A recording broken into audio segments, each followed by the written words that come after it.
Hi guys, இதுக்கு முன்னாடியே யுகஸ்கி 1 நம்ம 4 பார்ட் போட்டிருக்கோம். அதை பார்த்துட்டு வந்துடுங்க. அப்போ தான் இதோட கன்வென்ஷனுக்கு புரியும். வாங்க வீடியோக்குள்ளே போகலாம். யூஹிக்கும் ஜாக்குக்கும் பிறந்த குழந்தைக்கு யுகஸ்கின்னு பேர் வச்சுருப்பாங்க. நாம் அதோடு முடிச்சிருப்போம். இப்போ அந்த யுகஸ்கி வந்து இப்போ மொத்தம் 50 வருஷம் ஆகிடுச்சு. இப்போ யுகஸ்கி ஒரு ஹாஸ்பிட்டல் நர்ஸாக வேலை பார்க்குறா.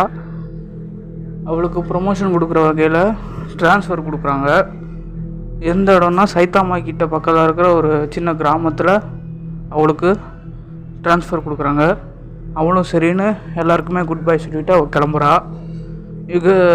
யுகஸ்கியோட அம்மா யூஹி வந்து கொஞ்சம் ஜாக்கிரதையாகவே போ, ஏன்னா ட்ரான்ஸ்ஃபரில் தான் இப்போ என் வாழ்க்கையை மாறிச்சு அப்படின்னு யூஹி சொல்கிறப்போ கண்டிப்பாம்மான்னு யுகஸ்கி சொல்லி சைத்தாமாவுக்கு கிளம்புறா. அங்கே சைத்தாமா ஏர்போர்ட்லேருந்து யாருமே அவளை பிக்கப் பண்ண வரல.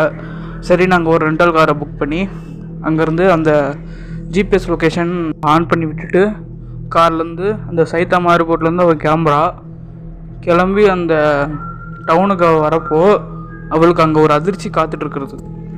அவள் பார்த்து அந்த விஷுவலை இவ்வளோலாம் மறக்கவே முடியலை.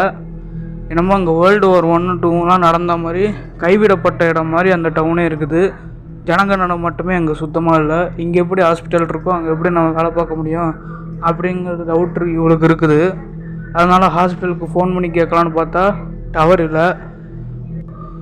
மறுபடியும் ஒரு 2 ரூம் எடுத்துகிட்டு சைத்தாமாக்கிட்டே தங்கிக்கலாம் ஏர்போர்ட்டுக்கிட்டே, அதுக்கப்புறம் வந்து செக் பண்ணிக்கலாம் அப்படின்னு மறுபடியும் வந்த வழிக்கு அவள் போகிறப்போ மறுபடியும் அவள் லூப் வந்த மாதிரி அதே இடத்துக்கு தான் வரா. எத்தனை தடவை ட்ரை பண்ணாலும் அதே இடத்துக்கு தான் வரா. கொஞ்சம் இருட்டவும் செய்யுது, பெட்ரோலும் கொஞ்சம் கம்மியாக இருக்கிறதுனால சரி வேறு வழியில் இங்கே தான் தங்கி ஆகணும்னு அவள் அங்கே காரை ஓரமாக நிறுத்திட்டு அந்த டவுனுக்குள்ளே போகிறான்.